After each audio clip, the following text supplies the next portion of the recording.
Welcome in. We are now live. Welcome to the Opps SportsCast. Got a lot to cover today, February 18th, 2026, episode 53. Getting ready to go down. We're going to be talking a lot of things baseball today as the MLB season is getting ready to get underway.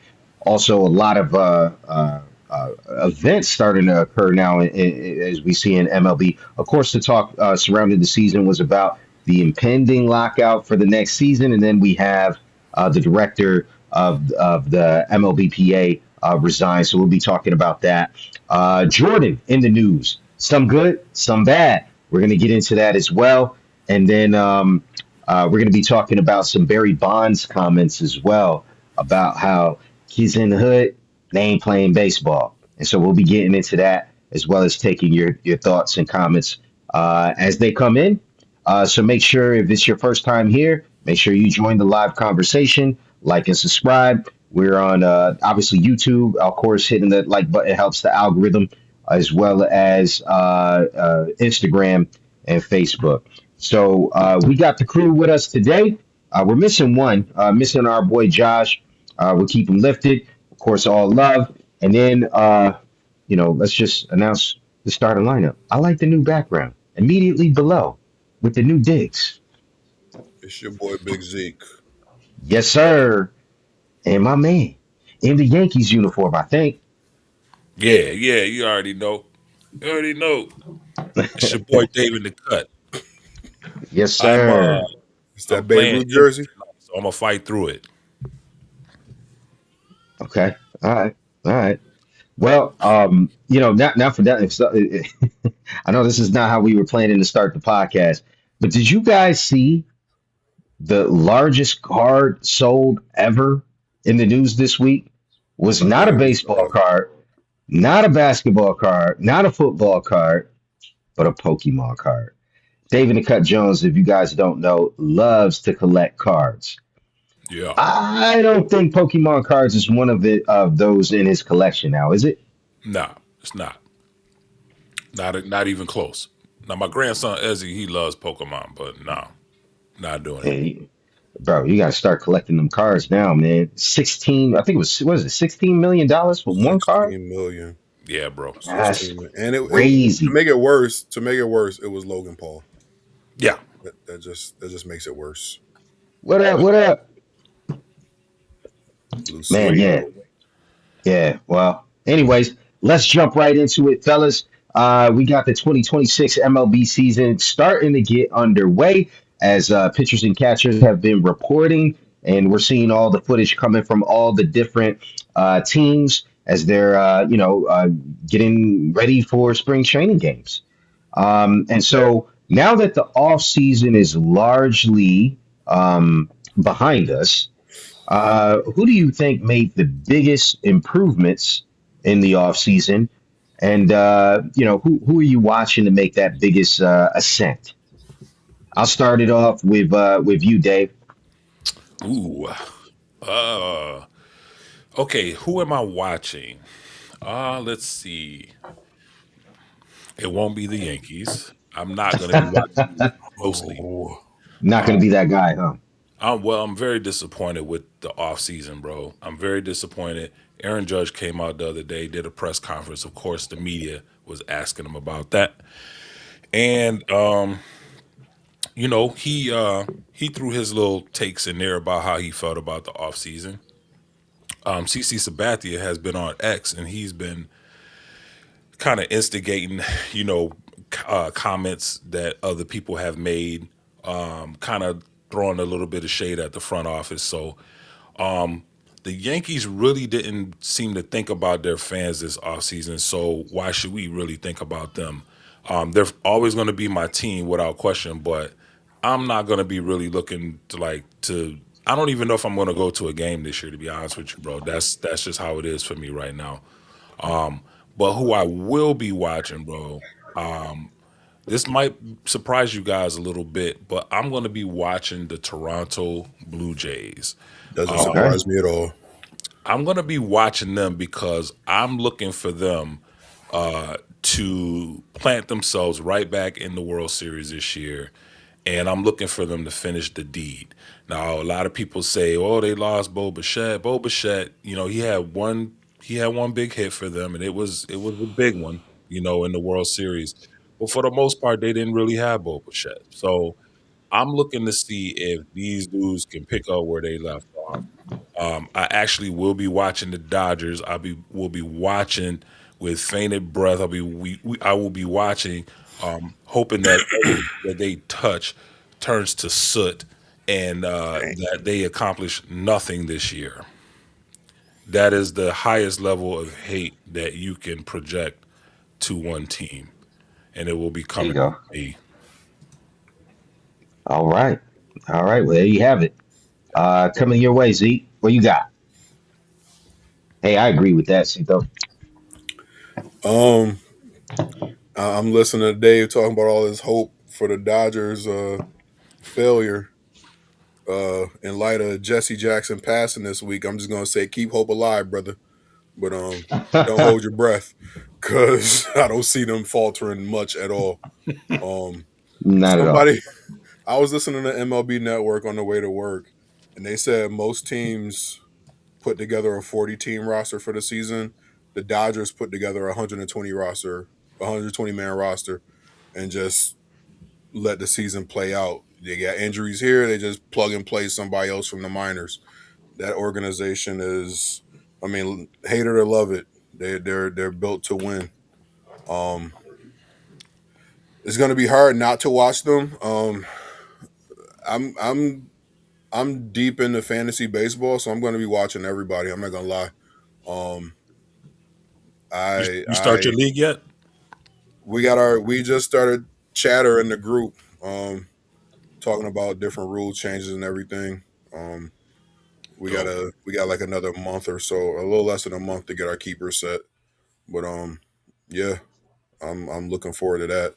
Um, this is my happy place, man. Like I listen to y'all talk about fantasy football, and you guys love watching football. This is my happy place. This is where I'm really really excited. I know you can't see it on my face because you know it's my face, but I'm I'm definitely ready for baseball. I'm excited to see what my Braves can do this year. We already got some mildly disturbing news out of camp about a couple of our young pitchers, but we still What was got that time. news? We got Hurston Waldrop and Spencer Schwellenbach. They're both having some procedures done on their elbows. Hmm. Um, That's not good. is not looking good. Schwellenbach was one of our young stars last year until he Yeah. got hurt, and then to hear that he's undergoing a procedure before spring training even really gets going, it's kind of disappointing. But I'm excited to see if Chris Sale can stay healthy and replicate what he did in 2024, winning the National League Triple Crown. For pitchers, uh, see if Spencer Strider can, uh, a year removed from his injuries, develop a third and maybe even a fourth pitch. He's got to learn how to pitch now. He was a guy who could get on the mound and throw 98, 99, 100 and get away with it. Now he's got to learn how to deal with some lower velocities and mix in some breaking balls and some change ups and work with location instead of velocity all the time.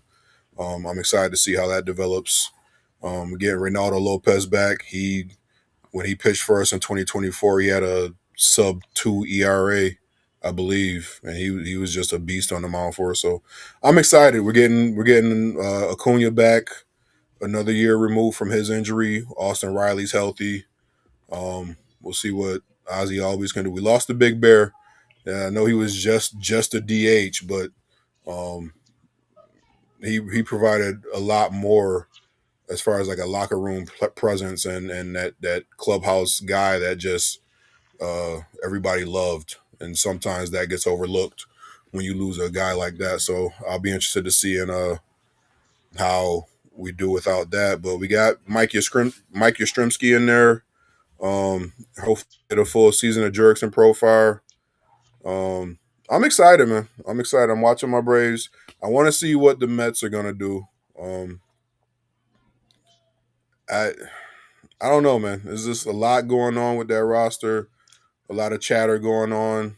We're going to talk about later, so I'm not going to get too much into it now. But um, I just want to see what they're going to do. Everybody's talking about the Phillies still being the team to beat in the East. Me being a Braves fan, I don't see it. I think this is the Braves division to win. I mean, if we can stay healthy, I don't see another team in the East taking it. Um, Excited to see what's going to happen with the drama with the Tigers with Tarek Skubal. See how him and Framber Valdez mesh. If there's going to be any kind of resentment towards each other. I don't know. There's a lot of storylines that I'll be keeping an eye on. So yeah, I'm excited. Right. For sure, man. Yeah. When I was thinking about this question, I didn't want to just pick the Mets, but when I was the Dodgers obviously would have been too easy of an answer to me because I just think that they're going to just win the World Series this year. I don't think there's going to be a close second. I still don't. Even after all the offseason moves are all done, I think it's game set match. Everybody's fighting for second, but I will be watching to find out who finishes second, and that is exciting enough for me. And so when I was thinking about this, I was thinking between the Mets and the Orioles. So it's funny that you actually said that in the comments, Lucito, because I was thinking like the team outside of the Mets that had the biggest moves that I thought was impressive, and it's going to see, and I'm looking forward to see how they mesh together. Was the Baltimore Orioles, as a matter of fact? I mean, bringing in. Polar Bear Pete Alonso, obviously the former Met. I want to see how he's able to perform on the big stage in the American League. Shane Bass, Chris Bassett, they're bringing in some real talent and this is a team that was not far removed from some success. I mean, they have obviously a bad season last year, but they had some success, the year prior, and they just kind of fell off the map. And so I'm wondering if they can kind of rekindle that magic, another year of improvement, hopefully for Jackson Holiday, despite that injury, the same injury that we talked about last week that Francisco Lindor had. Hopefully he can find his form and grow into the player that I think a lot of people are hoping that he can become. And so it's gonna be something because they got a lot of pieces that and you're not you really used to seeing the Orioles spend like that. And so it's going to be interesting to see if they can put it all together finally this year and really make a play for the playoffs and see where they can get beyond with such a talented young roster. But at the end of the day, for me, it always is the Mets, but I think it's even more so this year. And I'll say this because they completely disassembled that entire roster. And if you guys are following the podcast, you know how I was kind of freaking out when they let go of not just Brandon Nimmo, but they let go of Pete Alonso, Jeff McNeil, the stalwarts of the New York Mets over the past almost decade, right? Let them all go and replace them with some talent for sure. But it was funny seeing the New York media. If you guys are paying attention to the New York media, they were all freaking out just like I was. And now they're all there like excited about this season because we got the addition, because of the additions that we made. And for me, I'm not buying it. I'm not buying it at all. And I was actually saying that in one of the comments on their thing because they're like, I think it was very brave of the Mets GM to make these kind of bold choices. And I think that they're a better team this year than they are last year. And I'm just like, that remains to be seen. And I don't think they fully believe that in the New York sports media. Bro, My bold means are you kidding me? And they don't want to say that. Basically, right. And so now here's my prediction. The very first losing streak that the Mets have, all those New York media talking heads will abandon ship. I told you, you shouldn't have let go Pete Alonso, Edwin Diaz, Jeff McNeil. You can't let go of that kind of talent and blah, blah, blah, blah. This GM doesn't know what he's doing. That's my prediction. I think that they're all bluster right now, and it's going to be interesting to see how the Mets perform. Obviously, as a Mets fan, I'm hoping they do well. I'm not rooting against them, but I just got a feeling like they're getting overhyped right now, and that may sound strange coming from a Mets fan, but I think they're vastly overrated. But we'll see how they do. Obviously, I'm going to hope for the best.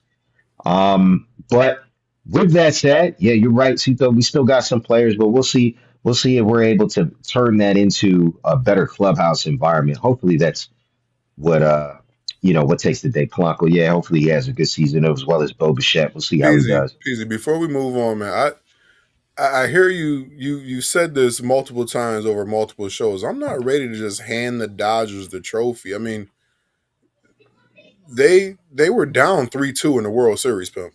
I mean, if Yeah, I if hope not. Toronto doesn't trip over themselves and fall in their own faces, Toronto wins the World Series. That's right.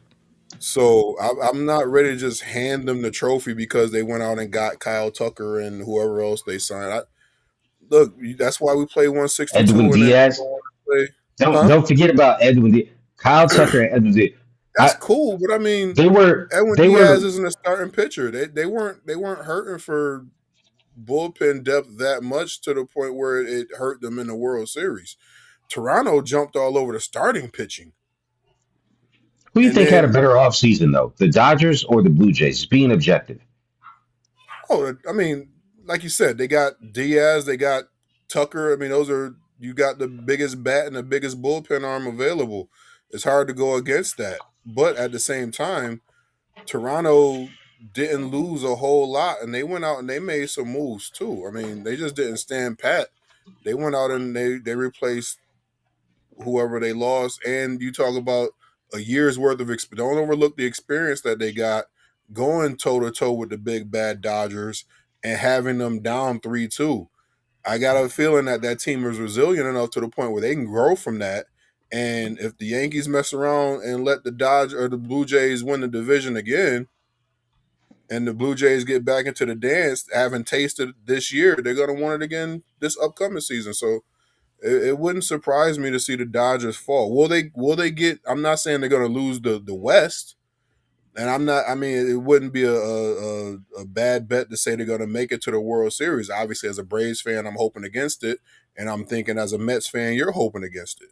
But I'm not ready to just hand them the trophy because they signed a couple players. I mean, But it's they didn't baseball. just Anything can they didn't happen. just sign a couple players, bro.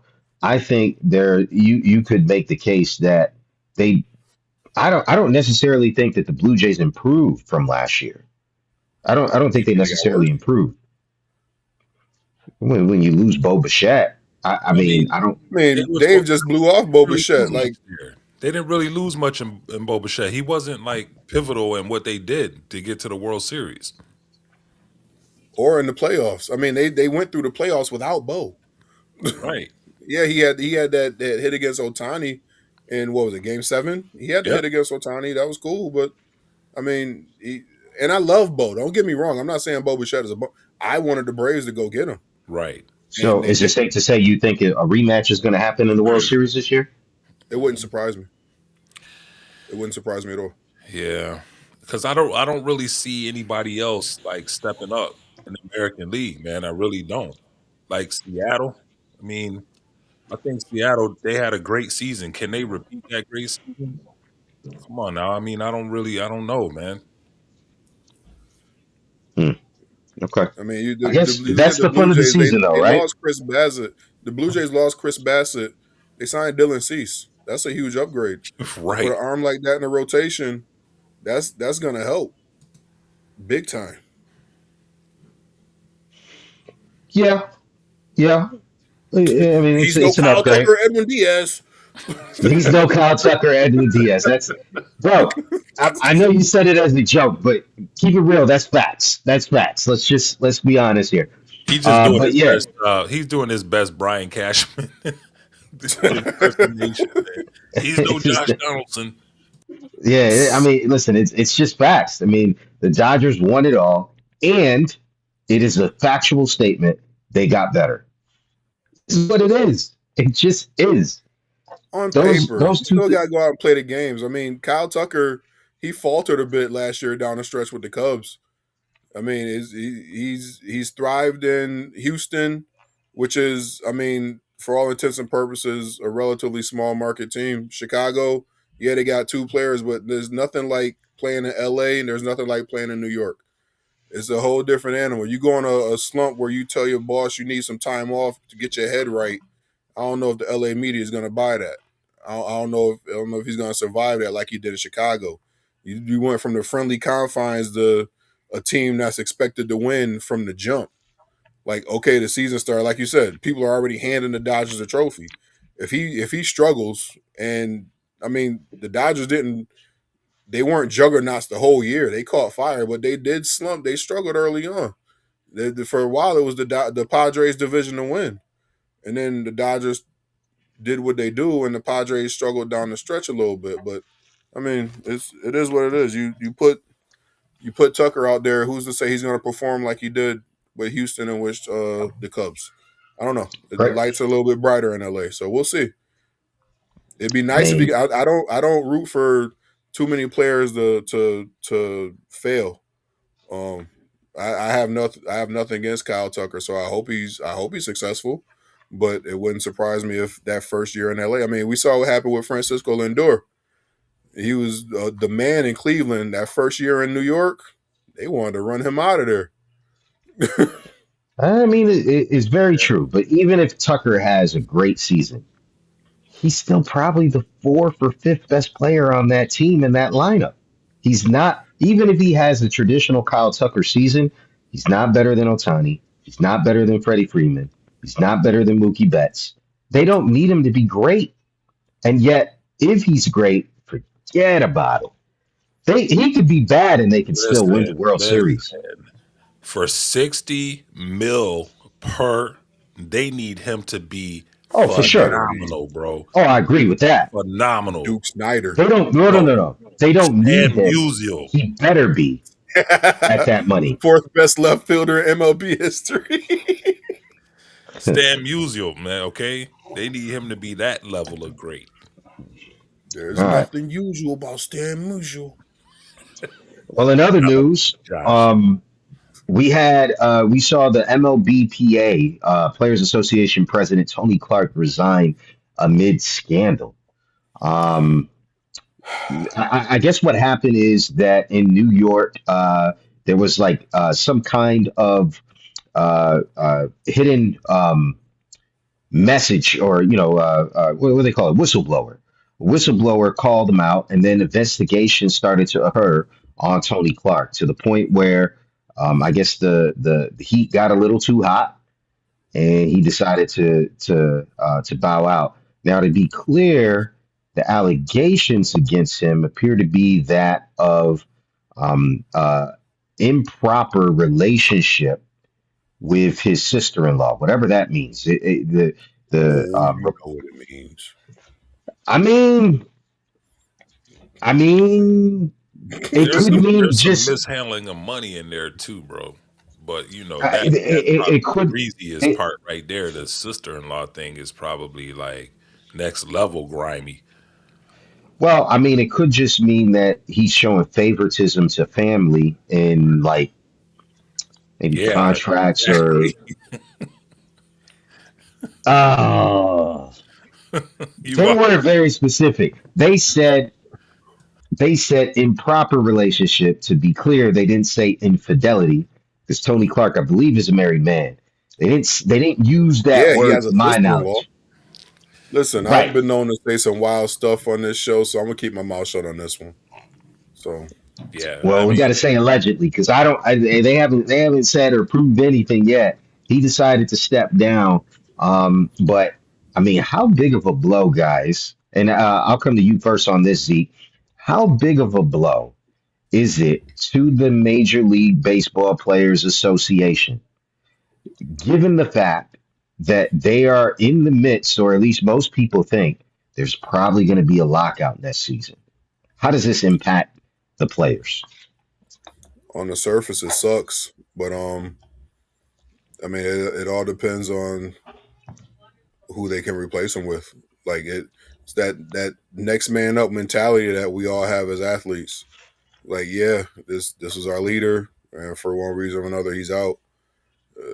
Who's the next man up? Who's the next man in charge? Who's the vice president of the Players Association or vice director or whatever? Who's the next in charge? Can you step in and pick up the slack where he was dropping the ball, or where he was distracted otherwise? I don't know, man. I I really don't pay much attention to Tony Clark and the Players Association until around lockout time, anyway. So, um, like I said, if they can get somebody in there to fill in for him and somebody that the players can trust and get behind, um, it'd be cool. But it's never a good look when you got your union president stepping away right when you need him the most. The MLB owners are probably sitting back, rubbing their hands like Birdman, like, yeah, we got him right where we want him. But I don't know. We'll see. Can we just take a moment to appreciate the Tony Clark beard? I mean, that is giving Santa Claus vibes all day long, bro. Well, that's Props to that's Tony it. That's Clark. ragtag right there, man. That's like that's him in relax mode. You should see it. Like he keep that thing whipped up, man. Bro, I'm not even throwing shade, man. That beard looks right. But Dave, Yeah.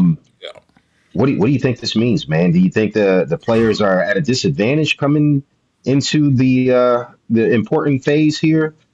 No, they um before we went on the air, they announced that they hired a gentleman named Bruce Meyer, who is a veteran labor lawyer and sports executive. He's the interim executive director right now, and apparently he was promoted from deputy executive director to take over the leadership position. So he was voted in unanimously to this interim position, and so he is also going to serve as their chief negotiator because he served in that role, you know, while he was doing his deputy executive director role. So they look like they're in good hands. This guy has a pretty extensive professional legal background. It says here that he was the NHL Players Association senior director, and he started that position in 2016. It didn't say when he left, but I mean he did that, and he trained. Oh, it does say here he left the NHLPA in August of 2018 to join the MLBPA. So he served 2 years over there, but he has a 30 years in law. He was at a law firm where he worked as a litigator and trial lawyer. So the fact that the players nominated him unanimously, I mean, it's.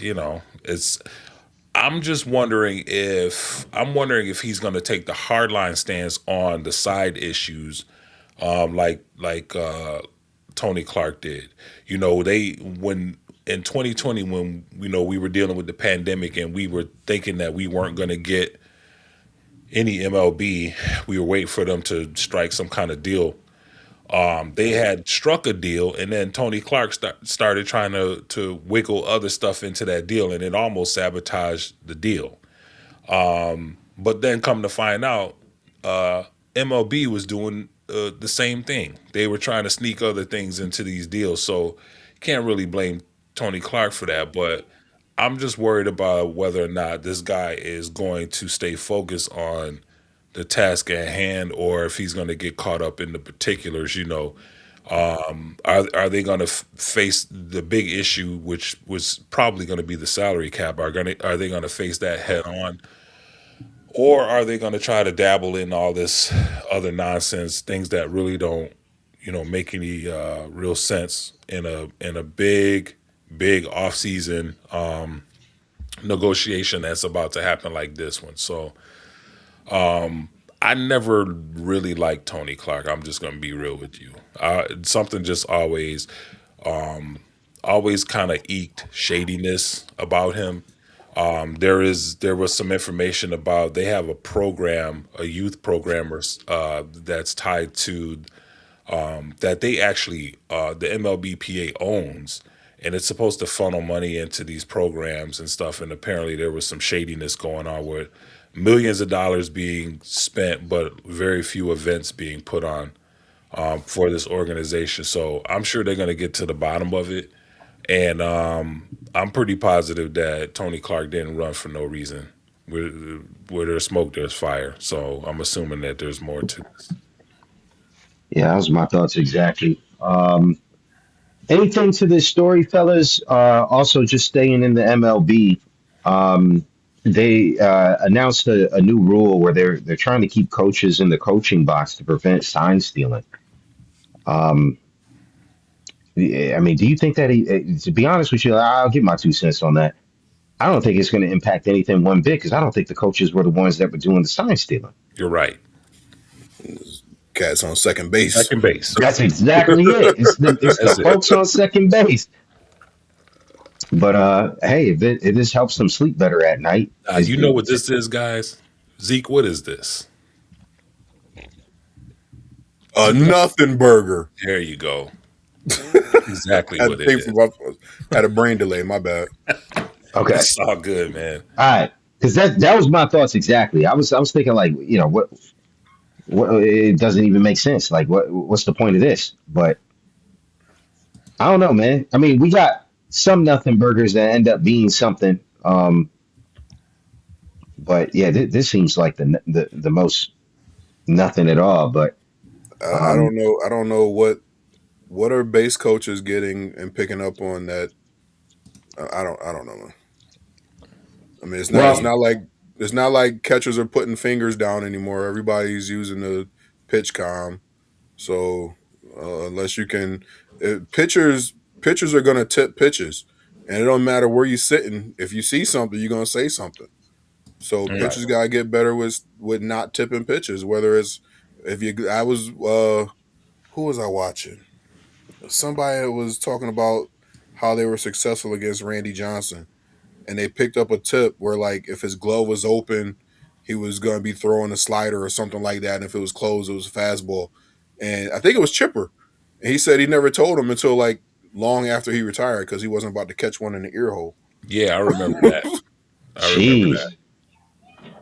Oh, you Well, know, Randy was old school, so yeah, you'd catch one in the ear hole if he caught you picking up on Without something like question. that. Without question. Well, see, fellas, speaking. let me pose this question, man. Oh, okay. Um, there's always so much made about players stealing signs.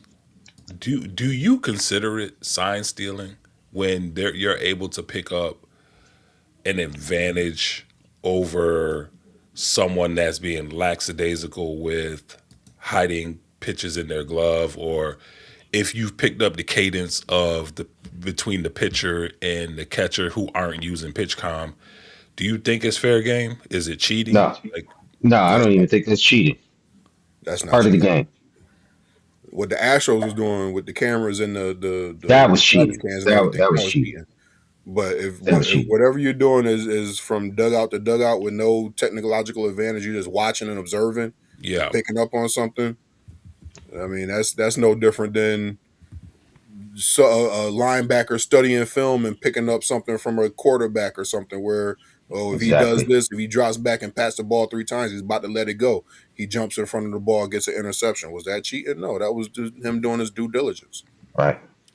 I No, it's not agree. cheating at all. I agree. How do you explain that to a casual?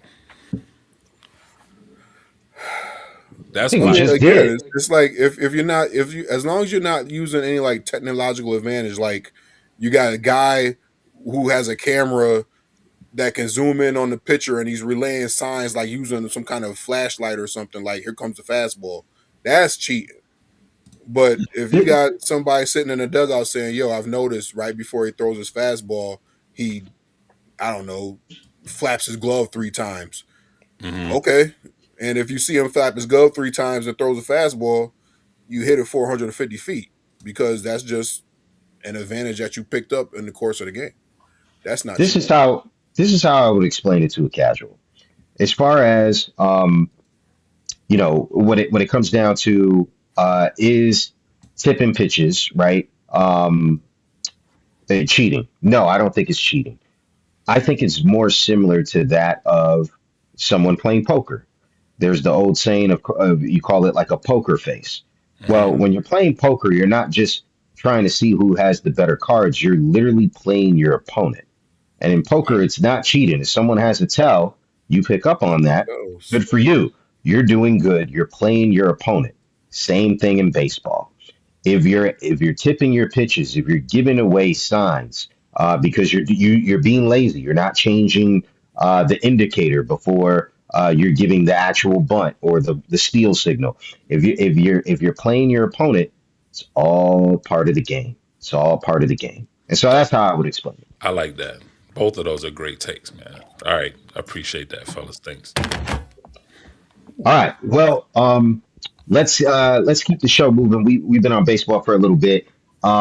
Let's talk about what happened in NASCAR.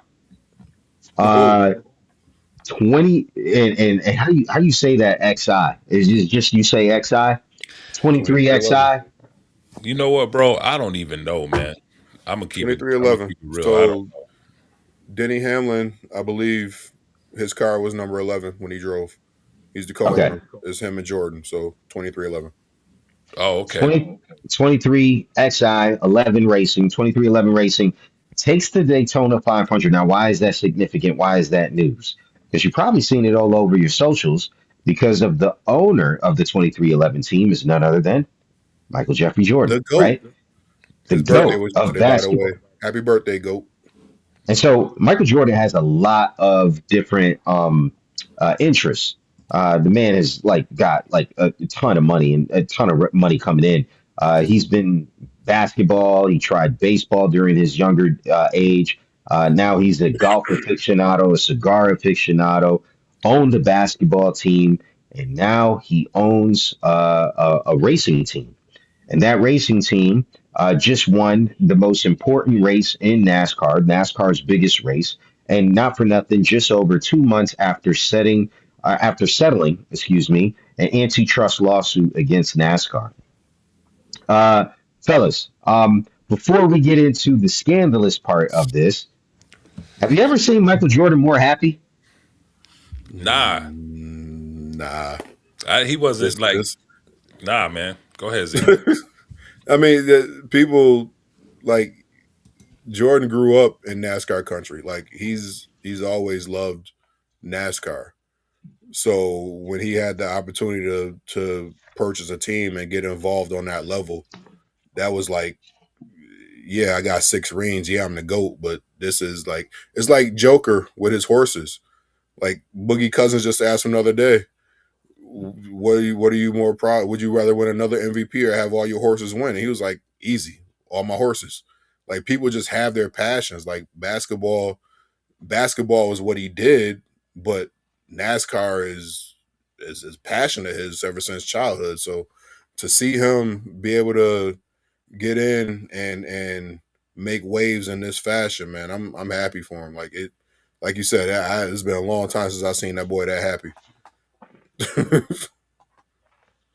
You know, Most it's one of the criticisms against Joker because even after he won like MVP awards or championships, the man never really seemed that happy. Nah, But I mean, isn't that life though? Like, and I notice this about myself too, is that I get more angry when I lose than I get happy when I win.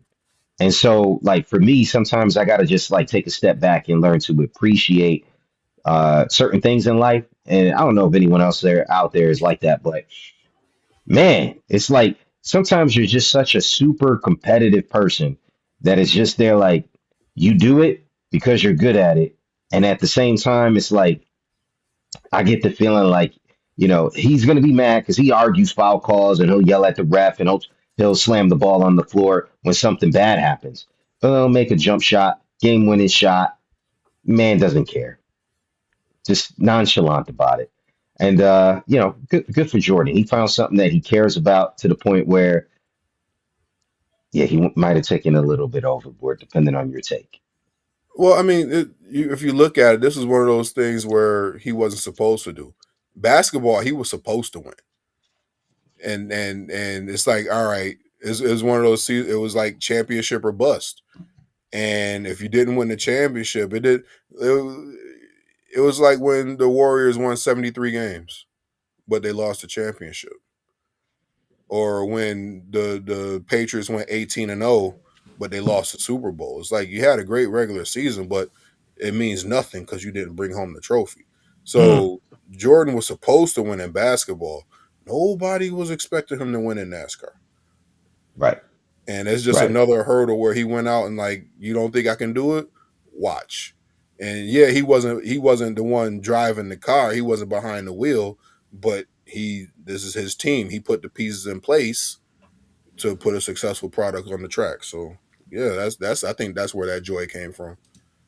That was Now, just something that unfortunately, go ahead. oh, okay. Now, I thought you were done. I'm sorry. I'm done. Now, Go ahead. unfortunately, we have to dig into the controversy surrounding this for whatever reason. At the end, if you guys haven't seen the video, and we will not play it here, Jordan made the news for apparently pinching, and I believe it was Hamlin's son, right? Was it Harvick, Hamlin's son? not Harvick, Reddick, the driver. The Reddick. I'm sorry, Reddick. Reddick, Yeah, the driver's son, and he had to be like 4 or 5 years old, right? He looked really young. he's older than that. Um, he looked young, He's but not 4 or 5. okay. Well, anyways, he was pitching his backside from what it looked like in the video. But if you want my take, it did not look like the young man took it like the wrong way. Like he didn't like, hey, like feel violated. It didn't look like he I don't know how aggressive that pinch was, but it didn't really seem to catch his attention immediately. I'll just say that much. Is there more here, fellas, or is this a lot to do, or as Zeke likes to say, a nothing burger? That's Dave's. That no, don't give that to Zeke. I just like when he says it, but that's Dave's. All right, And Dave, I'll is that a only say nothing it burger? once a show, so I've All already right. used that. Go ahead, Zeke. You dive in, man. Bruh, there's no diving for me. I really want to say it's a nothing burger. There you go. Um, okay, I guess he is young. He's younger than I thought. He's 6 years old. But um, I've seen various takes. I guess somebody said the kid they had just dumped ice water on him or something, and Jordan was either trying to get some ice off his. I don't know. Listen, Reddick has come out and shut this down. Um, they've known each other over the years. They've gotten really close. They're pretty much family. Like I said, Jordan owns the team. They've been going at this for a while. This is the biggest moment of their careers. Jordan's not going to go out there and do something dumb like that. It's and I don't want this to sound like I'm just defending Jordan because it's MJ. Everybody knows I love MJ, but I'm looking at it. I watched the video and I'm like, that looks like something I would do with my nephew. Just sneak up behind him and start pinching him. There's nothing weird about that when it's family. And from everything that I've been reading and looking at, that whole squad is like a family. So outside looking in, somebody wants to make noise. I don't want to make it anything bigger than they've already made it, but it's mighty funny that they just settled this lawsuit and all of a sudden Jordan wins the Daytona and they want to take it somewhere completely different. I, I'm not Hmm. saying, I'm just saying it's kind of suspicious. So I don't think there's anything to this. I just think that's family having fun. Not all family is blood.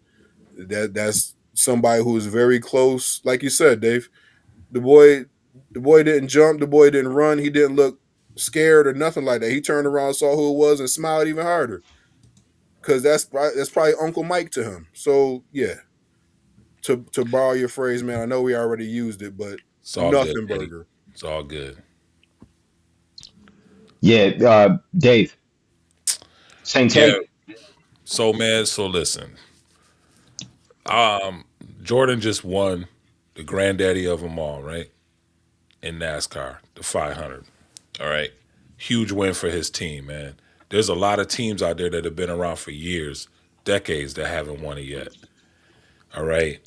Jordan and his team just settled this lawsuit against NASCAR. There's a lot of people out there that want to make noise. This kid's parents, his father, is like, we have nothing to say about this. Nothing. He said this is he said he even Jordan has been around their family since they were babies, man. He said that he thinks somewhere out there there's a picture of Michael Jordan holding his wife as a baby when she was a baby. This is how Oh long wow. they've been close to his family. If his parents have no problem with the playfulness that was going, that's what I saw. Okay, if his parents have no problem with what was going on, why does everybody else? Like, why is this rocking everybody else's household when the people who are at the center of it couldn't care less? I don't understand that. I'll tell you what it is. I'll tell you exactly what it is. It's fake rage. We're outraged. We are outraged that Michael Jordan is touching that little boy, and he does not want to be touched. Where are his parents? Well, his parents are over there saying, "Why are you worried about what's going on with our child when we know our child is safe?" I would just advise everybody who is not a part of that circle to just mind their business and just let this thing go, because there's nothing to it. There really isn't. There's absolutely nothing to it. And it's just a complete waste of a news cycle that they could be wasting time talking about another senseless and irrelevant story like they always do. So, Yeah, and I 100% agree with both of you guys. So I won't rehash that. I'll just add on to what you guys said then, which is that I think people are especially sensitive right now with the news cycle going on about Epstein, and so I think they're seeing boogeyman where it doesn't necessarily need to be. yeah.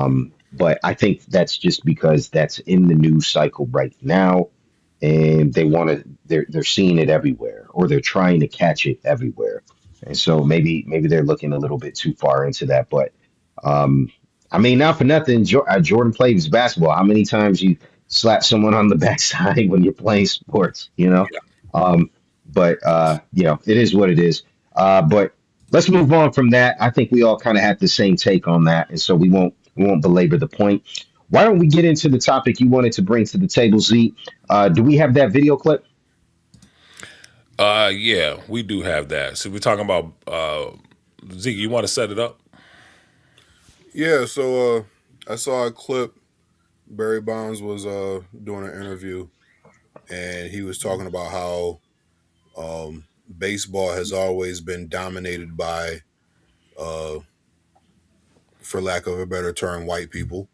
Um, and then like you have the influx of the Latin players, and now you have the influx of the Asian players with Otani and everybody else coming over from Asia.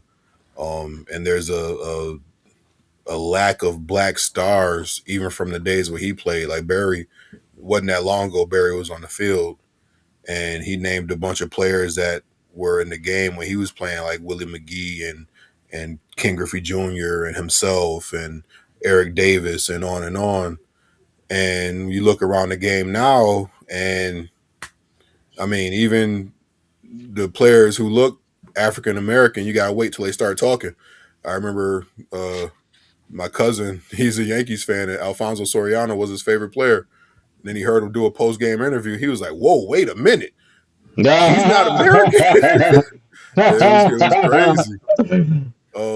So yeah, it's just like you look around the league now, and very few Black American players are playing baseball, and he had a couple interesting takes. That Are we gonna play the clip? I don't want Yeah, to. we'll play the All clip. right, go ahead. I'll Before let we him talk. play it out, I want to say that I'm highly disappointed in Barry Bonds, because as he was reading his list of players off and naming players, he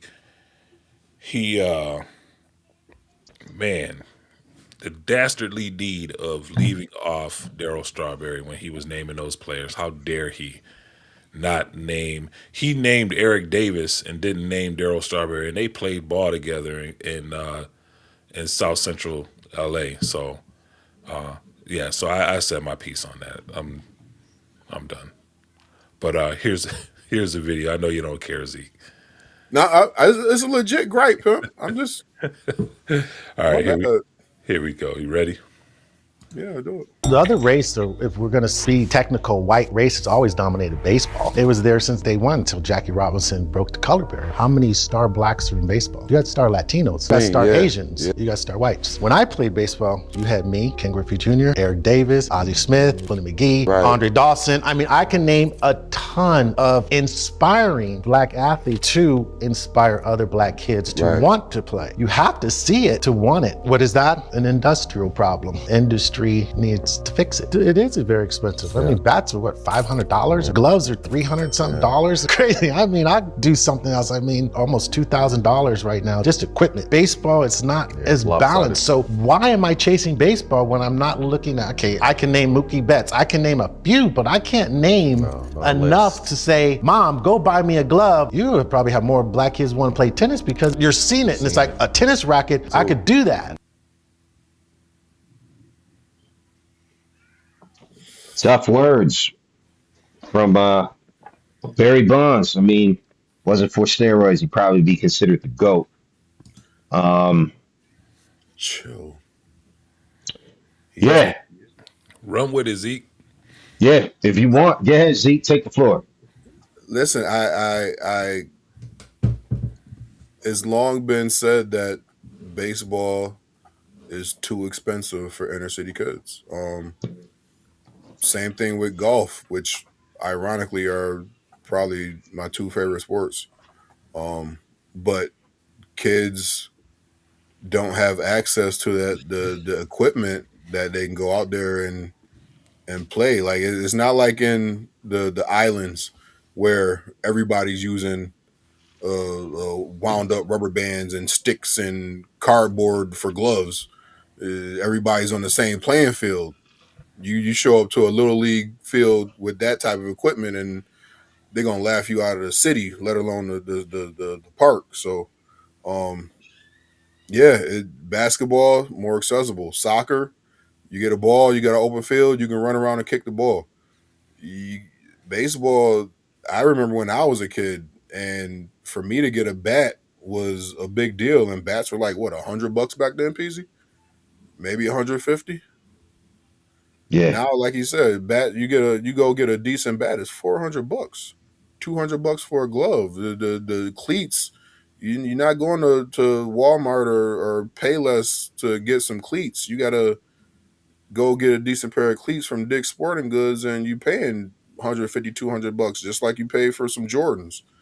Uh, is that the reason why kids aren't playing? It might have something to do with it. I mean, they've made some efforts to draw more uh so to speak, casual fans in, which might get more kids to want to go out and play. I know a lot of those moves are grating to the nerves of the diehards with the pizza box bases and the different rules that they've set up to increase the action in baseball. Because other than being expensive, it was too boring for inner city kids compared to the up and down of basketball and the 15, 20 seconds of fast paced action of football. Baseball is just considered boring. So I think there's a lot of factors, but there is a lack of black stars. Now, I will say this: they have different showcases every year for kids from the inner cities to get some playing time and get some airtime.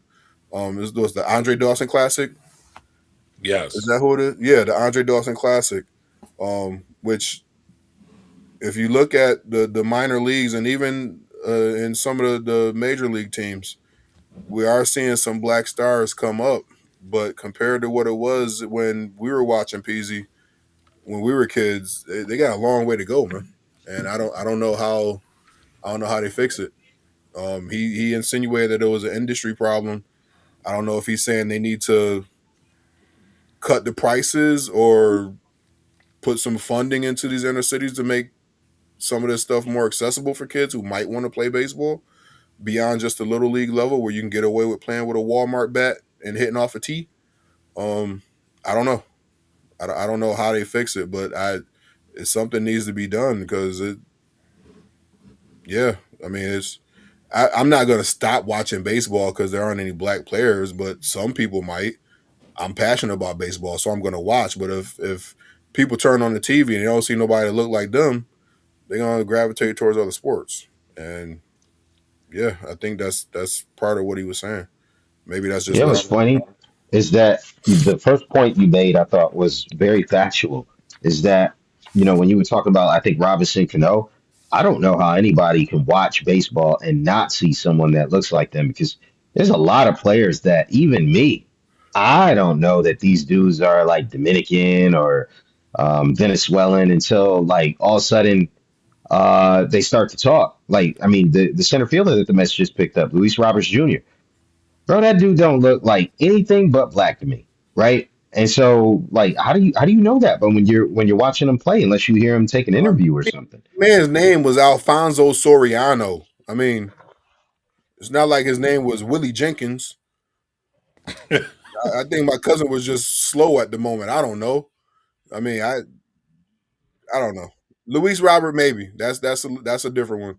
That But doesn't. Robinson Cano though, It wasn't right. It was Alfonso Soriano, Robinson Cano. Even that though. I mean, Cano yeah. I isn't. mean, how did but a first name like Robinson? I wouldn't have thought that.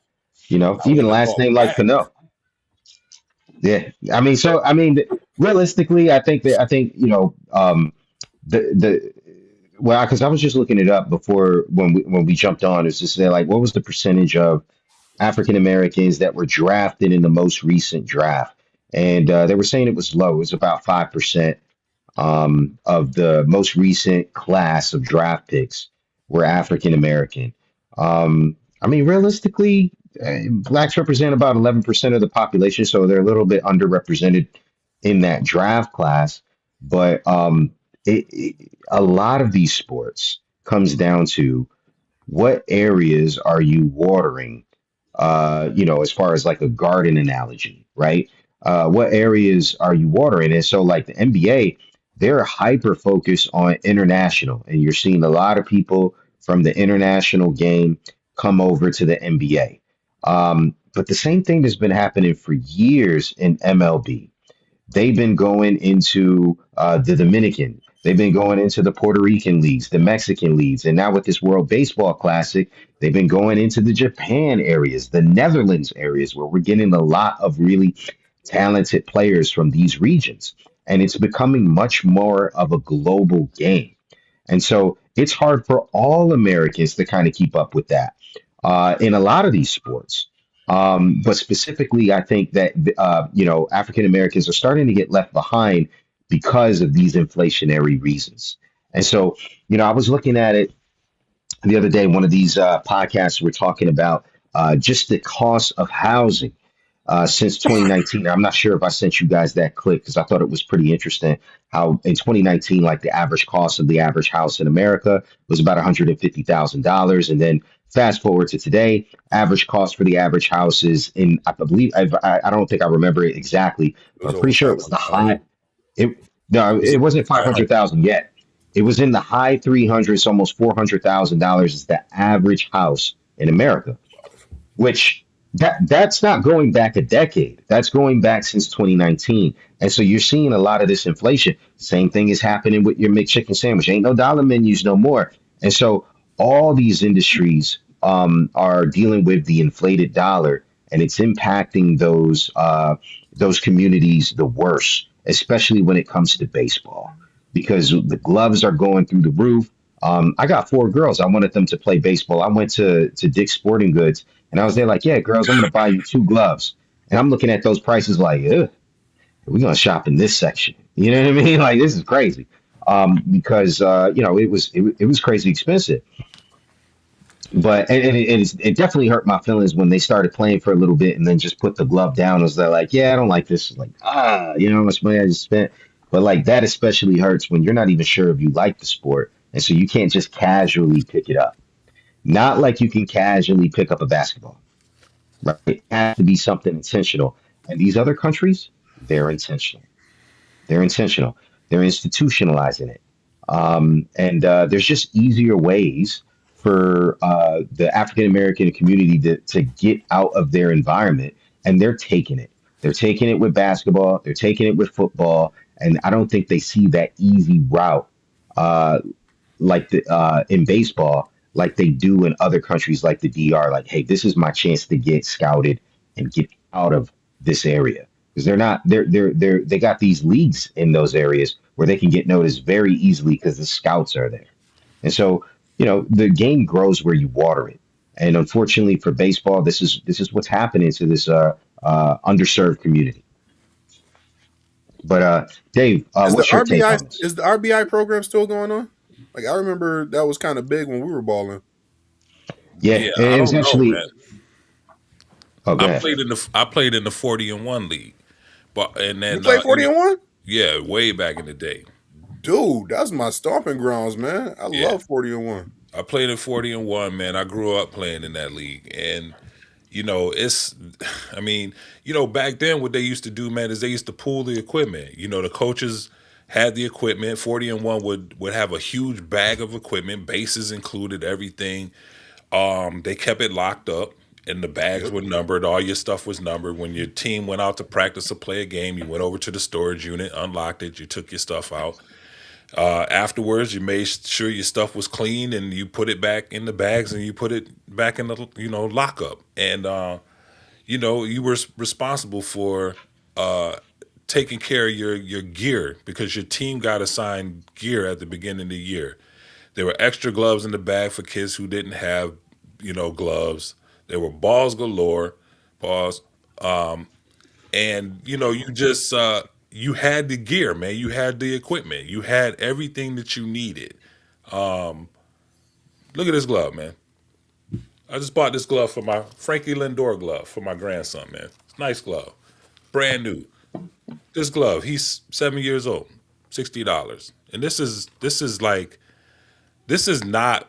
They had gloves in $110, $130, but he plays for the Rockhounds, and this is their colors, and he wanted this color, so I got him to to match his uniform, and you know so that's like the Deion Sanders saying how that goes, right? You look good, you play good.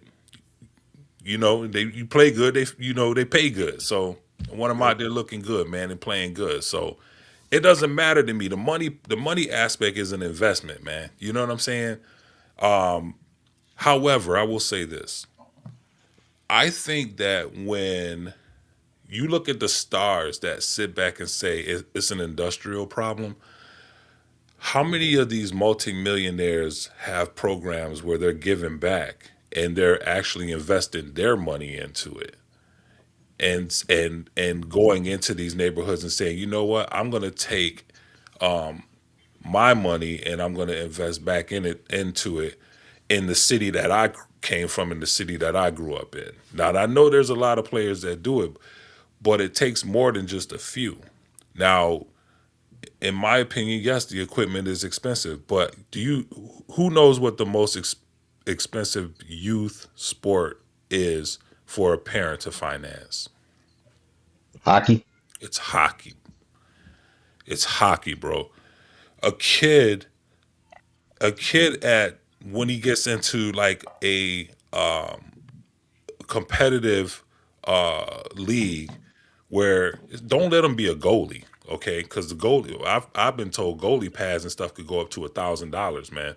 And Hmm. a lot of parents, they have to get two sets of gear because these kids when they play, they sweat their gear out so much that the gear has to clean and dry out and be ready for them to play or practice, the next time that they go to the rink.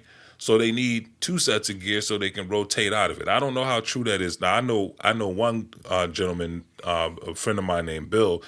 His son played, and he told me his son had two sets of gear because he was a goalie, and he was, a lot of times when he came home, he wouldn't take his gear out of his bag right away, and it would get left sweaty in the bags and end up, smelling up, and then they had to get it professionally cleaned before he could use it again. It was a mess. But my thing is this. I hear a lot of people, a lot of former athletes saying we don't have any black stars anymore. But what are they doing to invest into these young people to see that we have future black stars? Baseball, yes, it can be expensive, but I don't. I see these teams, man. I see kids going out when my grandson was playing, he's playing basketball after the baseball season had ended. He wanted to stay active, so his father put him on a basketball team. You go to these games, man. 6, 7 year old kids wearing $200-300 sneakers. You know, pulling up from half court because they think they're Curry. So I hear what people are saying about baseball can be expensive, but when you have a kid running around in sneakers that will cost just as much as a bat and a glove combined would cost. So I don't really buy that is too expensive because there are programs out there where they provide fundraising and they do equipment. You just have to find them. I think it boils down to people being dedicated to these kids. How many people are actually dedicated to where they're going to put the resources out there and they're going to put their money where their mouth is and say, I'm going to fund a team or I'm going to fund a league. What does it take? What's needed?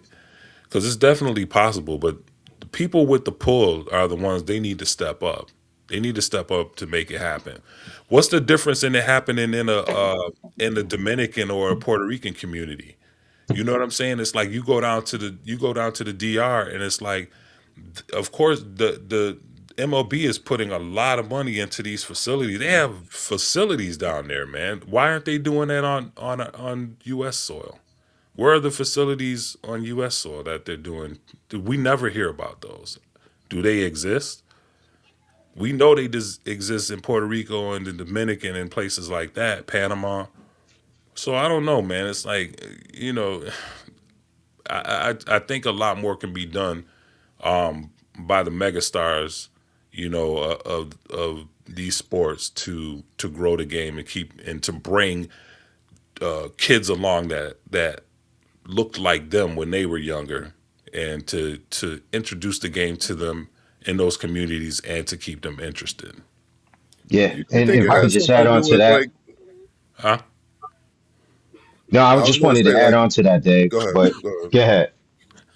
Okay, so now I was just going to say that you bring up a really great point because um, when we're talking about this, it kind of goes to the point that I was saying. It kind of it grows where you water it, but like the African American community just sees a easier path to get out of their situation um, with basketball and football. And the Latin American communities, in other countries, see baseball as the easier path. It's just what they see. And I understand where Barry Bonds is coming from. He's saying like, man, these things are expensive. But do you think realistically, do you think African Americans, even in the most impoverished neighborhoods in America, have more or less money than these areas that we're talking about in Dominican Republic, in Panama, in Mexico? I can promise you the people in those impoverished areas in the African American community have a lot more resources and a lot more money than Heck anyone yeah. in those areas. Heck And, yeah, and man. what are those kids doing? They're grabbing sticks and they're grabbing like the smallest little tennis balls or making their own balls and they're swinging bats and they're playing stickball in the street. African Americans can do that here, but they're not. They're making makeshift basketball hoops and they're playing basketball in the street. And so it. I understand where Bonds is coming from, but it's not it's everyone else's fault. You got to make the equipment cheaper. It also comes down to, bro, this is just the path. Like you have to make this game, the baseball that we all love, you have to make it something more desirable to that Yes. community. And somewhere along the way, we failed to do that for the African American community in a way that they have not failed to do that in the Latin American communities, which I would say is even more impoverished. Zeke, what were you gonna say, bro? I was just gonna bring up. Do you think it has something to do with how, like, over the last few years or so, there's been a lot of discussion about the quote unquote unwritten rules of baseball, and you got the personality police, who anytime a player shows an inkling of joy or satisfaction over something they did, they got to be worried about getting hit the next time they get to the batter's box, because you just don't do that. You don't show up a pitcher like that, or you don't show up the other team like that. Whereas basketball, football, you can go out there, you do something dope, you can celebrate, and the whole crowd is celebrating with you, and you ain't got to worry about fighting, because next time they come down the court, they're going to try to show you up. Yeah. And I mean, I don't know. It's just that might have something to do with it too. We have been known to be a little flashy and flamboyant. And imagine, like, I just saw Steph Curry's name go across the banner. Steph Curry hits a home run, steps across home plate, and hits the night. Are we gonna be like, yo, that's dope, or yo, he better be on his toes next time he get in the batter's box, because Garrett Cole might hit him in the ribs because he hurt his feelings? Yeah. I don't know if I'm there with you, but go ahead, Dave. No, I was gonna say this, man. I think it might be a little simpler than that, Zeke. I think I was talking with my wife about this earlier, man, and I just think that these kids today, man, they have what's the first thing you see when Colorado signs a new player, right? The first thing that you see on social media is a hype clip of them dressed in the Colorado garb with their hands up and the gloves on, and they're in all of these poses, and they're holding up the chains and all of this stuff. You're not seeing clips of them playing or where they came from. You're seeing all of this flash and all of this nonsense, right? And it's the hype that's selling this stuff, man. It's the instant gratification. With baseball, you have to get out on that field and you have to grind. You know what I'm saying? In my opinion, hitting a baseball is the hardest thing to do in sports. I'm not saying that baseball is the hardest and most demanding sport. I'm saying the hardest thing to do in sports is hit a baseball, in my opinion, right? Because I think hockey is a very, very demanding sport. I think it's very tough. That and football, but I would say that hockey is actually the most is probably more physical. But with that being said, I think it's the instant gratification of being out on the football field. It's constant action, constant moving around. You hit a big play. You hit a big play more often than not in football and in basketball than you do in baseball. So it's that instant gratification of, can I shine? Can I get on socials and blow out and blast out what I just did and show off? With baseball, it's harder to do that because you're going to have a lot less a lot less of those moments happen to you as an individual while you're playing a single game. You have to, if they happen, you have to wait longer for them to happen. And I think these kids just want instant gratification, man. They want to be able to flash. They want to be able to show off. They want to be able to do their coordinated dances and all that stuff. And there's not a lot of that in baseball, man, unless you hit a home run and then you start, running around the bases and showboating and blow your ankle out. You know what I'm saying?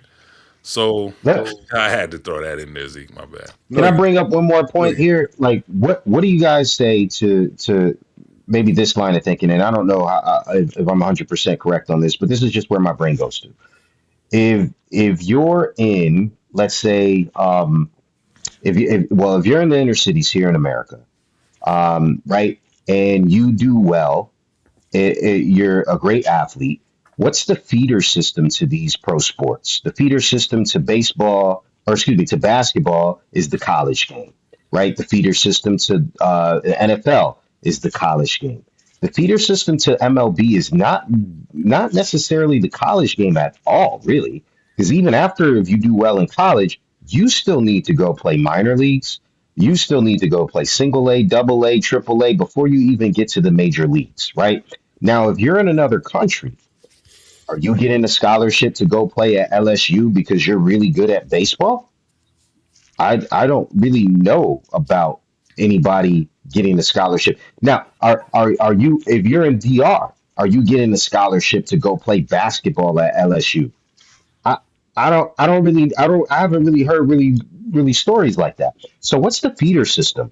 But if you're really good at baseball and there's scouts and you have teams in that area, they can take you, skip college altogether, and you can go right into single A, right into double A, where you can work your way up and have a shot at that big money in a way that you're just not going to have that same opportunity that the inner city African Americans will at basketball and at football, which is why you don't see a whole lot of Latin players in football. You don't see a whole lot of Latin players in basketball. And so like I think there's ebbs and flows to this, right? And so there's gives and takes based on circumstances and situations that kind of dictate these outcomes. And Yeah. so Oh, what do you go guys ahead. think of that? Oh, so for me, man, real quick, I'll jump in here. You're not gonna see the Dominican and the.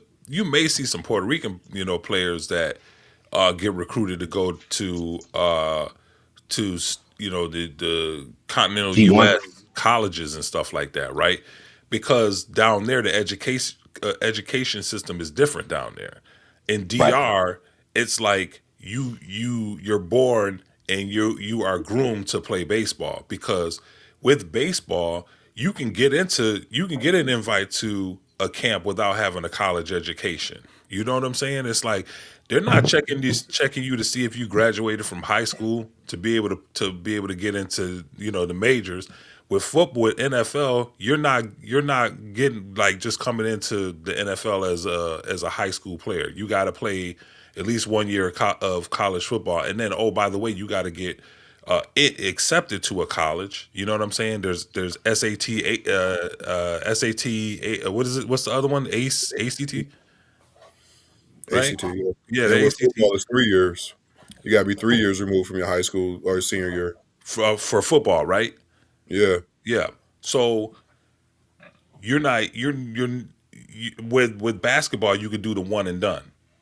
Right. And so but you have to get accepted to a college. And you don't this is no disrespect to the Dominican Republic, man, but the education system is just not there. Like these guys aren't trying to get recruited by colleges. They're trying to get that payday, that signing bonus. You know what I'm saying? And Well, so with NIL, I mean, it ain't hard for basketball players to get accepted for that 1 year to college. well, no, but I'm talking about in the Dominican, where Right. Chris was talking about the Latin countries and the Latin Hmm. territories. You don't see them coming. You don't see them coming into colleges. Pardon me. You don't see them coming into the colleges and going to the pros from there.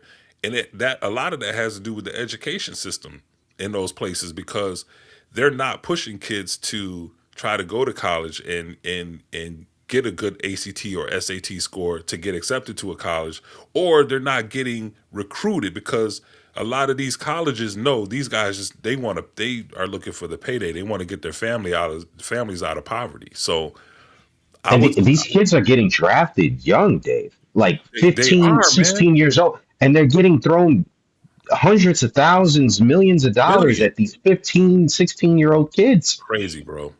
It's crazy. If you're in those areas, that's your way out in a way that I think the inner city kids here are not seeing that because there's different rules here too. If you're an inner city kid, they're not throwing millions of dollars at you. They're saying you need to go through a certain order, right? A certain process. To Right. my understanding, you got to go to college and maybe you could get that NIL money, but they actually have different rules for the international marketplace Yeah. because you don't have to draft in a way that you do the American player. I And mean, the so Well, that's not NIL is necessarily so for wicked baseball. right You don't now. have to go to college for baseball. What'd you say, Zeke? You don't have to go to college for baseball. No, you don't. right. But you know what's crazy? NIL is so wicked right now, bro. We just had a guy just last week uh get approved for his ninth year of college football, bro. Ninth year. You know it's about NIL, man. It's ridiculous, bro. It's ridiculous. These kids are turning college into kind of professional sports. You know what I'm saying? And being given an opportunity, man, to kind of turn this into a mini career, If which you've is been playing college football for 9 years, you're not good enough to be getting no NIL money, man. Move I'm along. telling you, bro. It's so crazy to me, man. I don't get it. I don't get it. But this was a good topic, man. It's like I think there's a lot of work to be done. You know what I'm saying? But if there's kids out there that want to play ball, man, there's programs. There's programs, and I'm going to tell you this for a fact, man. If your kid is good enough, you won't have to pay a dime, man. Even at 7, 8, 9, 10 years old. If they want your kid for a travel team and they see that your kid is good, they'll make it work, man. Right. Yeah, these international countries, like the MLB, literally has a cap for international signings, and so anywhere from 5.4 million to over 8 million, based on their market size, they have money set aside specifically for the international player. Yes, sir. I don't know that they have that in the NFL or the NBA, and so you're going to attract different audiences in those areas. The game grows where you water it, and that's a perfect example of this happening. But guys, that was a great topic, like you said, Dave. Let's jump into the weekly roundup. We can't. You always want to skip it. Happened today, man. Come on, man. Oh, it happened today. I'm sorry. I always do skip that, Man. don't I? Let's I mean, again throw up I the can keep episode. it abbreviated if you want. I know I gave you two Yeah, topics go today, for it, but brother. all right, I'm gonna keep it. I'm gonna go No, quick. man, do the whole thing, bro. Hit it up. 1973. We were on a Daytona 500 kick. We had the King Richard Petty. He won his fourth Daytona 500 by more than 2 laps. That's crazy. He's just driving around, people like beep beep on your left. Um, and then back in 1990, Dale Earnhardt had a almost victory. He drove over a piece of metal and blew his right tire. And some dude named Derek Cope, never heard of that dude before, but he beat the Intimidator in the Daytona 500. He came through and won the race, taking advantage of Dale's mishap. Dale would go on to finally win his first and only Daytona 500 in '98. And impromptu what happened today. It's not on the screen, but I was doing some research and I came across this. Today marks 25 years that we actually lost Dale Earnhardt. Wow. He died in a crash on the last lap of the Daytona 500. Ironically, I think it was Michael Waltrip, who was a driver for his team, won the race, and his son Dale Jr. finished second. And they had no idea what was going on behind them. Dale got clipped, hit the wall head on, and I remember like it was yesterday. My man, I can't remember the guy's name, but he was the commissioner of NASCAR, and he came out and had to make the announcement that we lost Dale Earnhardt. Dang, Peasy! Come on, man. I thought we was gonna make it, We but didn't make yeah. it, bro. So this day, I just happened to be looking through. I was looking up some I was looking for some more Earnhardt stats because I mean we got Richard Petty and Dale Earnhardt. You're talking about two titans of NASCAR, and I just happened to look at his death date, and I was like, "Yo, that's today." So yeah, 25 years ago to the day is when we lost Dale Earnhardt. Yeah. Mike Helton. Wasn't it Mike Helton who was at the microphone? Is that his name? I think it was It might Mike. be. I think it was Mike Helton, man. I believe it was Mike Helton, bro. Yeah, imagine having to come out and make that announcement, man. And I remember seeing the crash, and it didn't look that serious. Like you see NASCAR crash, and you see cars flipping upside Yeah, down man. It didn't look. 15 times and pieces flying all over the place. This was just he hit the wall at I guess the right speed and the right angle. He broke his skull, man. Yeah, man. So And that's how the Haas system was born, right? right. Yeah, And to this day, that was the last fatal crash on a NASCAR track, and man. unfortunately, it had to come at the expense of Dale Earnhardt's life. That dude, I mean, they called him the Man in Black. Like he just, I'm, yeah, I'm not gonna say what I was about to say, but he was he was a beast on the track, and Yeah, I'm glad he was able to actually finally win that Daytona 500. That's NASCAR's Super Bowl, man. For yeah, those of it y'all who is. don't know, I know it's the first race of the season, but that's their Super Bowl. That's the big one, and he had raced in I think 19 of them to that point, and he finally won it. He had a lot of close calls, and he only had that one victory in '98, and then yeah, 3 years later we lost him. So welcome back, We Peasy. lost him, but look who we got back. Yay. Man, you know what's funny? Maybe they kicked me off on purpose because I was about to tell a corny joke, but I'm gonna tell it anyway since. Oh no. But I'm not gonna lie, when I see that name, Dave or Zeke, when I see that name up on the screen, I think of like Key and Peele, like the substitute teacher, Enrique Cope. Enrique. Wow. Enrique, you know I'm talking to you. Yo, But that's crazy. yeah. All right. So anyway, what I miss? Anything? We Nah, we man, on to we on just to the very roundup? poetic, man, about NASCAR, man. NASCAR is dope. Yeah. Did you hear the part where today is the 25th anniversary of him dying? Yeah, I heard that part. Oh well, Salute to dang. the Intimidator.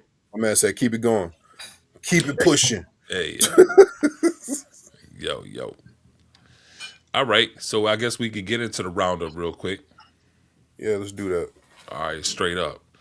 I don't have any visuals for the roundup.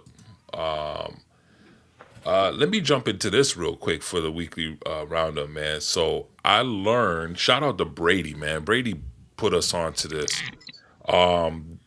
The women's U.S.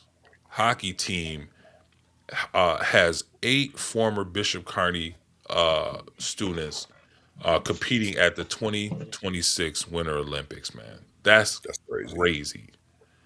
So Bishop Kearney has this program called BK Selects. Bishop Kearney is a private school here in Rochester, and my cousin actually graduated from there. They had some pretty dope athletes come through there, man.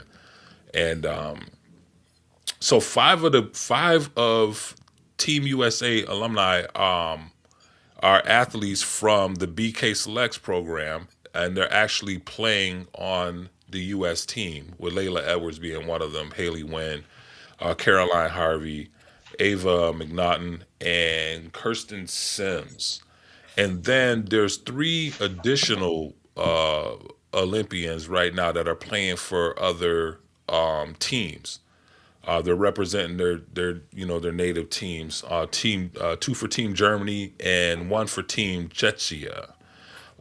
I am not going to try to say these young. One of them is Nina Kristoff, Julie Schleifer, and then Michaela Hasova. I'm probably butchering their names pretty bad, but anyway, I want to give a shout out to them, man. Shout out to Bishop Kearney, man. Hey, BK. Yeah. And so, taking that segue, I'm going to talk about the women's hockey team has gone undefeated through all the prelims, and they have outscored their opponents, man, 31-1 over 6 games. They haven't allowed a single goal since their opening preliminary game. They shut out Sweden 5-0 to advance to the final, where they will face Team Canada. They have recorded 5 consecutive shutouts, which is bananas. So they're playing Canada in the gold medal game tomorrow at 1:10 p.m. Eastern Standard Time. So check that out if you can. I don't want to slight the men's team. It's just that their men's teams games have been phenomenal too. They've been very, very much action packed. Sid the Kid actually got hurt today. Zeke, he had a lower body injury, and they got pulled from the game. They ended up beating Sweden 2-1, moving on to the semifinals. But they might have lost Sid the Kid, which is crazy because he's the captain of the Canadian team. I want to stress that. Yeah. The Canadian, I'm getting ahead of myself. So the men's team won. They beat Sweden 2-1. But Canada won. They won in overtime, but they lost Sid the Kid today. So that would be crazy. So there's a chance that the U.S. might face Canada, and they will be down. Canada could be down Sid the Kid.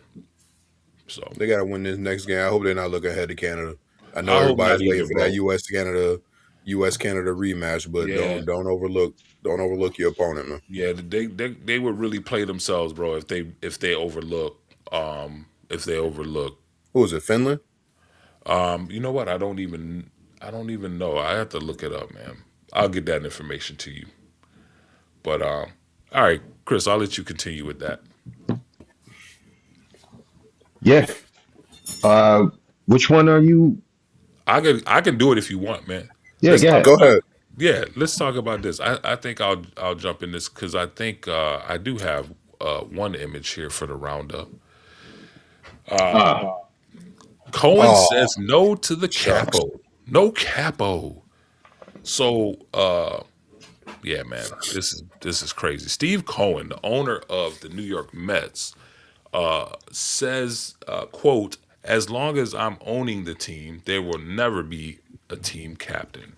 That was my decision, end quote. I personally don't think a team needs to have a captain.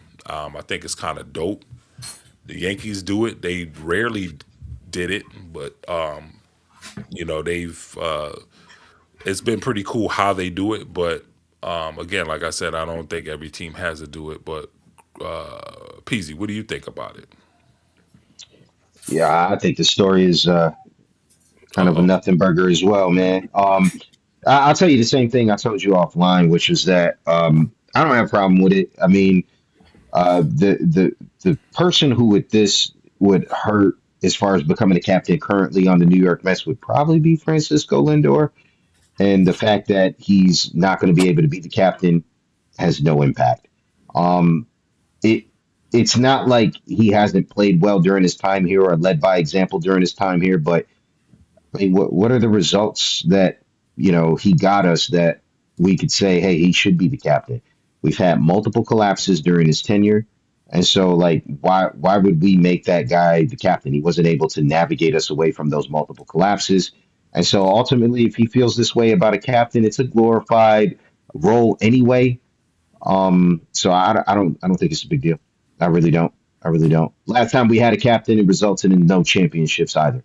So what difference does it make? I don't matter to me. Zeke. I'm not gonna downplay the role like Peasy just did. I mean, I, I know in our earlier discussion he said it was symbolic, nothing more than that. I don't think it's just a symbolic gesture. Is like you said, not every team has a captain, but when you get named captain of your baseball team, that actually means something. I Yeah. mean, I know Thurman Munson was a cap. Was there a captain between Munson and Jeter? Not to my knowledge, I no. can't remember. Like when Derek Jeter was named the captain of the team, it was a big deal. And then Hmm. when that mantle got past the judge, it was a big deal. Yeah. Um, I'm pretty sure if you ask David Wright about being the captain, he was the captain of the team, right? Yeah, Yeah, I'm pretty sure that was a big deal to him too. I mean, to have that locker room voice where if stuff is getting kind of crazy, he's the one that's going to step in front of the cameras and field all the questions and kind of take that heat off players that might not be able to handle it the way he could or whatever, or to stand in the middle of the room and command that type of respect where when he speaks, people listen and it speaks volumes. And then go out and perform on the field. Um, I don't think it's just a symbolic gesture. I think it actually means something. And I don't know why Cohen decided to come out and shut this down so vehemently. It's like you never know, somebody could step up and earn that title. You got your boy Soto on the team for the next 14 years.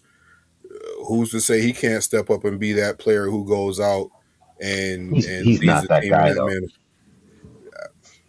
Okay, He's not that guy. but even if it's not Soto, I mean, you probably had that guy in Alonso. You let him go, you might get somebody else to step up. Or I mean, uh, I don't know, man. I don't understand why he decided to shut it down. And I'm not gonna look at it as just, oh, it doesn't mean nothing. It means something. I'm pretty sure anybody who's had that C on their chest or that title, they look at it as something significant. So I guess I I'll have, take the bait on that, Zeke. I guess my only beef with this whole story is the fact that why now? and there he goes again. God dog. Why now? See There ya. will be no captain, and there will be no final statement from Peasy. Oh my God, yo. That's bananas, man. So while we while we're waiting for Peasy to come back, man, and I'm probably Hmm. gonna have to let him back in. I don't know what the heck is going on with his connection, man, but just for the record, we got a couple of just a little some house cleaning here to do. For the record, the Nothing Burger has been used officially 6 times in this current Six stream. times? 6 times, bro. So I just want to make Dang. that known. And then I'm probably a very horrible uh, Yankee fan right about now, bro, because I looked this up because I didn't feel right when I said no. There haven't been any captains. I couldn't have been more wrong than I am Okay. right now. So Thurman Munson was the officially the 10th captain named of the New York Yankees from Hmm. 1976 to 1979. After that, it was Greg Nettles, third baseman, from 1982 to 1984.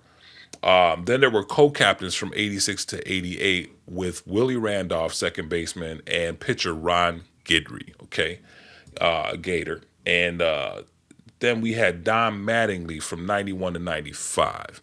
And after that were Jeter and Aaron Judge. So I was couldn't have been more wrong. So we had Terribly actually wrong.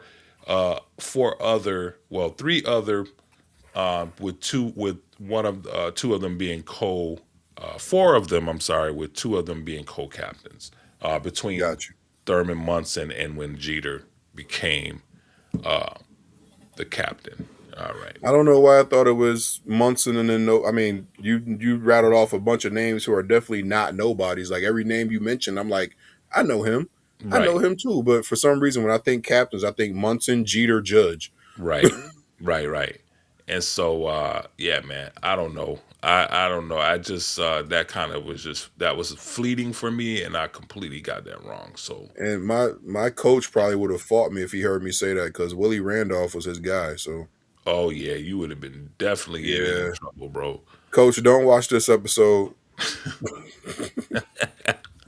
So yo, I don't know if we ever are gonna ever get Peasy back, but I will continue with the roundup topics, bro.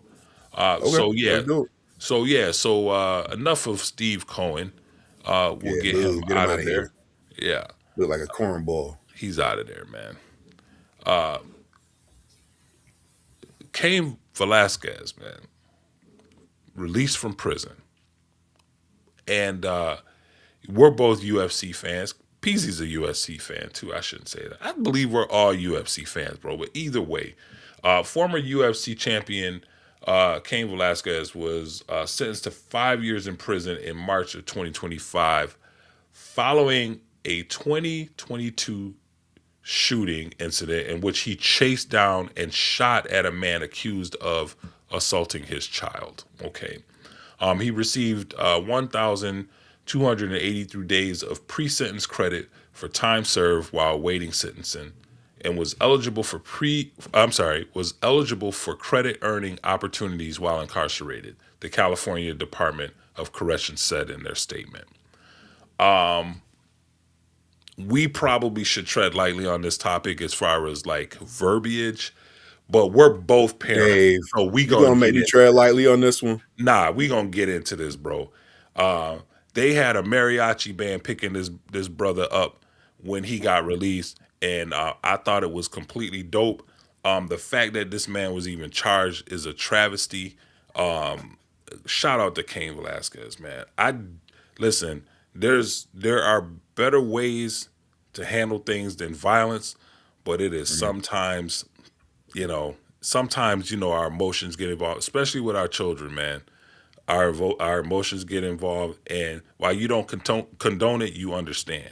You know what I'm saying? And I think that's my take. My take is like I don't condone it, but I understand. We do not have a sponsor tonight, so I'm kind of taking a harder line on that. You know, I can't sponsor that action, but I understand it, brother. Listen, the only thing I have against Cain Velasquez is the fact that he missed. Oh, I'll just Z, leave it at that. that's not I'm very look, godly.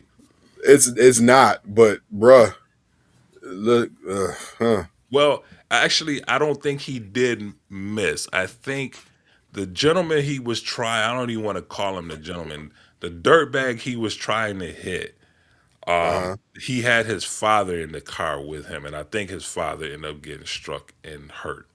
So, So he missed. well, yeah. Pops had nothing unless Pops was the getaway driver, No, he which wasn't. He was makes in the him passenger seat, bro. He he wasn't. was the passenger, so he was innocent.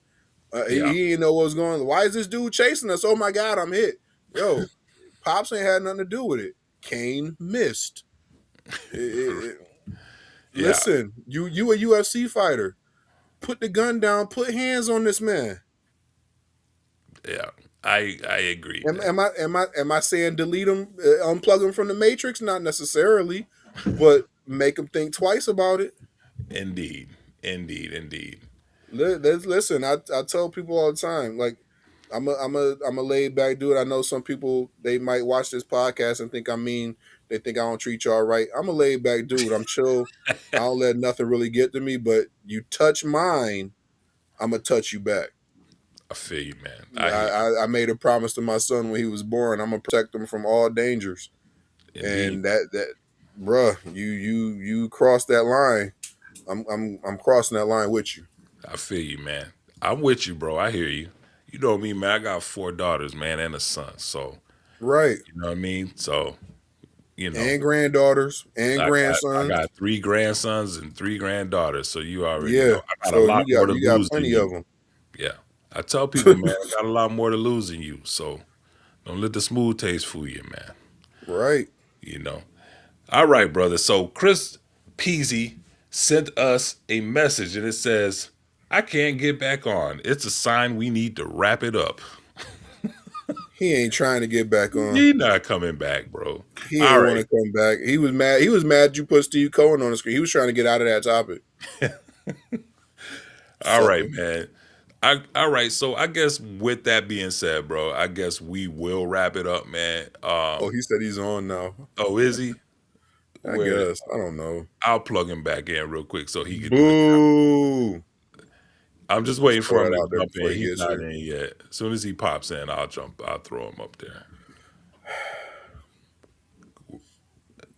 Let him sign in just so he doesn't Sandman us off the stage. Yeah, where is he?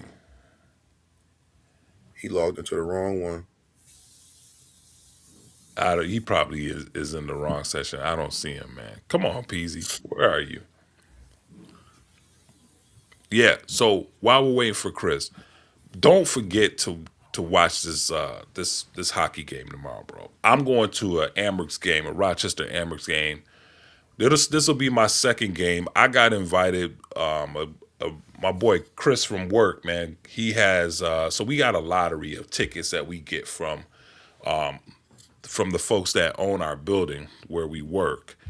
Shout out to Flom. Flom gives us.